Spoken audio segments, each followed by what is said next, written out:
حضرت علی کہتے میری نبی پاک نے ڈیوٹی لگائی، فرمایا علی جا ساری برادری کو بلا کے لا۔ آپ فرماتے ہیں 10-11 سال کا مبلغ گلیوں میں پھرنے لگا، 10-11 سال کا مبلغ، یہ دیکھیں کہاں دوستی کا آغاز ہوتا ہے۔ کہتے ہیں میں پہلے دن نکلا اپنے رسول کے کہنے پر، میں 10-11 سال کی عمر میں دین کے لیے نکلا، اور پھر وہ 10 سال میں نکلے تو بدر سے لے کر احد تک، حنین سے لے کر خیبر تک، اور مدینے سے لے کر کوفے کی جامع مسجد کی شہادت تک جناب علی دین کے لیے نکلے ہی رہے۔ فرماتے ہیں 10-11 سال کی عمر میں نکلا، میں نے ابو سفیان کو کہا، ابو لہب کو دعوت دی، میں نے ابو جہل کو بلایا، عتبہ کو، عتیبہ کو، ولید کو، میں نے عباس کو، حمزہ کو، کہتے میں تمام کو، قریش کو دعوت دی حضور کے گھر میں۔ نبی پاک نے کھانا کھلایا، اور کھانا کھلا کے نا حضور نے نظر ڈالی، فرمایا میری برادری والوں، میرے چچاؤ، میرے عزیزوں، اس لیے بلایا ہے کہ میں اللہ کا رسول بن کے آیا ہوں، میں نے ساری دنیا کو لا الہ الا اللہ کا پیغام دینا ہے، میری مدد کرو، میرے ساتھ چلو، میرے ساتھ تعاون کرو، آؤ نکلو چلے، اٹھو میرے ساتھ۔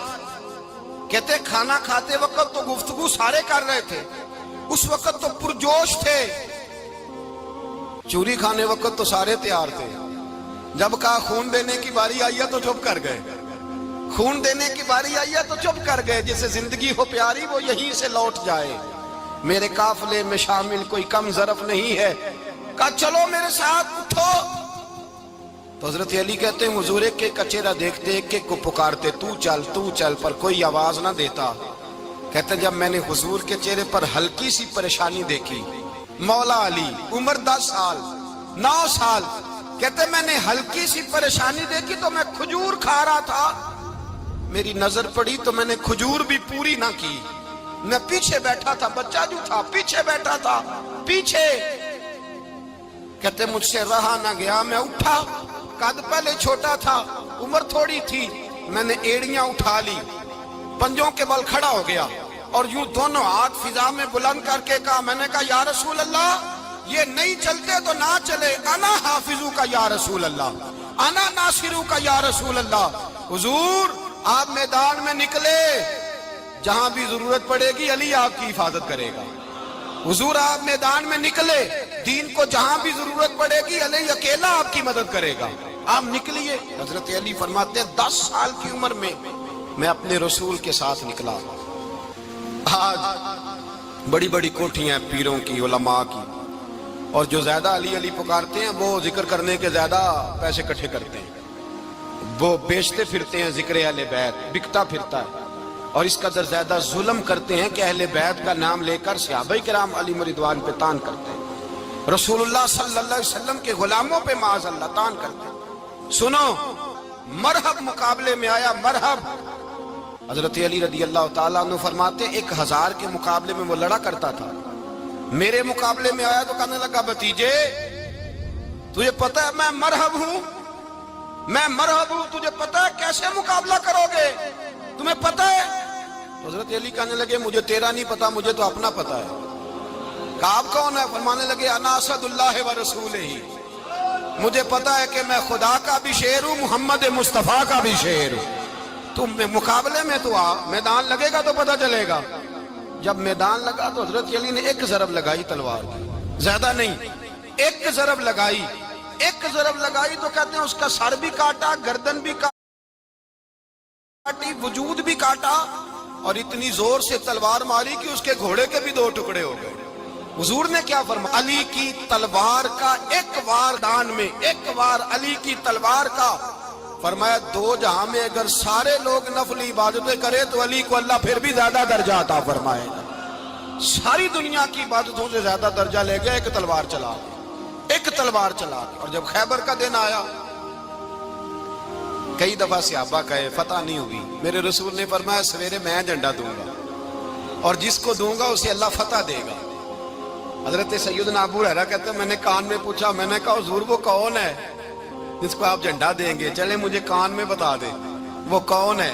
تو حضور نے فرمایا اس کا تعارف یہ ہے کہ وہ خدا سے بھی پیار کرتا ہے، محمد مصطفیٰ سے بھی پیار کرتا ہے۔ حضور کوئی ایک تعارف اور، تو حضور نے فرمایا خدا رسول بھی اس سے بڑا پیار کرتے ہیں۔ حضرت علی صحابہ کہتے ہیں سارے منتظر رہے. حضرت عمر کہتے ہیں میں سویا ہی نہیں ساری رات کہ میرے ہاتھ جھنڈا آنے والا, سویرے مجھے ملے گی فتح کی نوید اور خوشخبری. فرماتے ہیں میں سویا ہی نہیں. حضرت علی سے پوچھا آپ کدھر تھے؟ جناب علی شیر خدا رضی اللہ تعالیٰ عنہ فرماتے ہیں میں تو اپنے کمرے میں سو رہا تھا, میری تو آنکھوں میں تکلیف تھی, میں سویا ہوا تھا. پتہ کیا بنا, کوئی آیا لے کے چلا گیا, کوئی عمر بھر بھی نہ پا سکا. میرے مولا تجھ سے گلا نہیں, یہ تو اپنا اپنا نصیب ہے.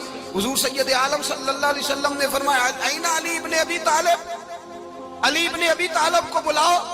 حضرت علی رضی اللہ تعالیٰ عنہ آئے تو آنکھوں کے اوپر ہاتھ رکھے ہوئے کہ یا رسول اللہ میری آنکھوں میں درد ہے. فرمایا ہاتھ پیچھے کر, اللہ نے تیرے ہاتھ پہ فتح لکھ دی ہے, پیچھے کر ہاتھ. حضرت علی کہتے ہیں حضور نے لعاب دہن لگایا میری آنکھوں پہ, مجھے پہلے سے بھی زیادہ بہتر نظر آنا شروع ہو گیا. حضرت علی شیر خدا ایک ہاتھ میں تلوار, ایک ہاتھ میں 40 گز اونچا تھا خیبر کا دروازہ, 40 گز چوڑا تھا. حضرت علی شیر خدا کہتے ہیں میں اللہ اکبر کے نعرے لگاتا میدان میں گیا, اللہ اکبر کے نعرے. میں رسول اللہ کا بھیجا گیا تو میں اس شان سے گیا کہ میں نے سیدھے ہاتھ میں تلوار تھی, الٹے ہاتھ سے پکڑ کے میں نے 2-3 دفعہ دروازے کو ہلایا اور اللہ اکبر کہہ کہ جب میں نے پھینکا تو 40 گز دور جا کے گرا. 40. حضرت علی نے نا کوفے میں دعوت کی لوگوں کی, جب آپ امیر المومنین تھے دعوت کی, سب لوگ آئے. ایک نوجوان آیا جس نے شورا سنا تھا پر حضرت علی کو دیکھا نہیں تھا, اور حضور نے فرمایا نظر الی وجہ علی عبادہ, میرے علی کا چہرہ دیکھنا بھی عبادت ہے. تو ایک صحابی نے کہا حضور جو نہ دیکھ سکے, فرمایا ذکر علی عبادہ, ان کے لیے علی کا ذکر کرنا عبادت ہے, علی کا تذکرہ کرنا بھی ان کے لیے عبادت. حضرت علی کو دیکھا نہیں تھا. جوان کہتا جب میں آیا نا میں نے لوگوں سے پوچھا وہ بوڑھے مولا علی کدھر ہے جنہوں نے خیبر کا دروازہ توڑا تھا, بڑی شہرت ہے, کدھر ہے؟ کہتے حضرت علی صاحب نے بیٹھے تھے, مجھے کسی نے کہا وہ بیٹھے ہوئے. میں گیا تو حضرت علی اخروٹ کھا رہے تھے, تو پورا زور لگا رہے ہیں تو اخروٹ کوئی نہیں ٹوٹتا, پورا زور 2-3 دفعہ, کبھی اس دانت میں کبھی اس دانت میں, ٹوٹتا ہی نہیں. کہتے میں ہنسنے لگا تو حضرت علی نے مجھے پاس بلایا, کہا بیٹے ادھر آ. تو میں گیا تو کہنے لگے کیا سوچ رہا ہے؟ کہتے میں ڈر گیا. میں نے کہا حضور کچھ بھی نہیں. لیکن نہیں جو سوچ رہا تھا تو بتا. میں نے کہا نہیں کچھ نہیں. فرمانے لگے میں بتاؤں تو کیا سوچ رہا تھا؟ بتاؤں؟ کہ حضور بتائیے. آپ فرمانے لگے تو سوچ رہا تھا بابے سے اخروٹ تو ٹوٹتا نہیں, خیبر کیسے توڑ دیا تھا؟ تو سوچ رہا تھا کہ اس سے اخروٹ تو ٹوٹتا نہیں تو خیبر کیسے توڑا تھا؟ فرماتے ہیں میں نے کہا میں یہی سوچ رہا تھا. یہ جب عرض کیا نا تو فرماتے ہیں شیر خدا کا رنگ ہی بدل گیا. پہلے مسکرا رہے تھے پھر انداز بدل گیا. انہوں نے اپنے منہ سے وہ جو خروٹ لگا تھا جھاڑا, ہاتھ یوں جھاڑے, امامہ سیدھا کیا اور فرماتے ہیں شیر خدا بن کے بیٹھ گئے. کہنے لگے بیٹے اخروٹ کو چھوڑ, کوئی خیبر آ تو لا, میں ابھی بھی توڑنے کو تیار ہوں. خیبر کوئی ہے تو لا, میں ابھی بھی توڑنے کو. دیواریں ہلتی رہتی ہیں اور در کانپ جاتا ہے. علی کا نام سن کے اب بھی خیبر کانپ جاتا ہے. میں تو اس کو چھوڑ اخروٹ کو تو لا. کہتے ہیں میں نے کیفیت دیکھی تو حضرت علی کا تو رنگ ہی بدل گیا. میں نے کہا واقعہ یہ توڑ ڈالیں گے, یہ خیبر آج بھی یہ توڑ ڈالیں گے, کیفیت ہی بدل گئی. فرماتے ہیں شیر خدا مسکرائے, کہنے لگے بیٹا ڈرنا, مسئلہ سمجھ. کہا حضور کیا ہے؟ آپ فرمانے لگے اخروٹ میں جسم کی قوت سے توڑ رہا ہوں اور خیبر میں نے اپنے ایمان کی قوت سے توڑا تھا. میرے ایمان میں آج بھی بڑی قوت ہے. آج بھی اگر کفر للکارے گا, آج بھی اگر دین کا دشمن للکارے گا, علی کا جذبہ جہاد آج بھی بڑا جوان ہے. غیرت ایمانی آج بھی بڑی, دین کے ساتھ وفا کا رشتہ آج بھی بڑا میرا جوان ہے. تو بتا کو خیبر توڑنا ہے تو حضرت علی شیر خدا, ہر جگہ قربانی حضرت علی کی. جب مدینے میں نا حضور نے سب کو انصار اور مہاجرین کو بھائی بھائی بنا دیا تو حضرت علی چپ کر کے کھڑے ہیں. حضور نے فرمایا کیا سوچ رہے ہو؟ کہا حضور مجھے بھی تو کسی کا بھائی بنائے نا. حضور نے فرمایا انت اخی فی الدنیا والآخرہ, تو دنیا میں بھی میرا بھائی ہے, آخرت میں بھی میرا بھائی ہے. امام راضی نے لکھی ہے ایک بات, بڑی عجیب بات لکھی. امام راضی کہتے ہیں زمین پہ نبی پاک نے حضرت علی کو بھائی بنایا تھا تو آسمانوں پہ جبریل امین نے حضرت میکائیل کو بھائی بنا لیا. تو رب کریم نے پوچھا کیوں بھائی بن گئے ہو؟ کہا تیرے محبوب کا جلوہ دیکھ کے بن گئے. اس رات نبی پاک صلی اللہ علیہ وسلم ہجرت کر کے آئے نا، ایک کو حضور نے ساتھ لے لیا، امیر المومنین حضرت ابو بکر صدیق، ابو بکر دا پہلا نمبر،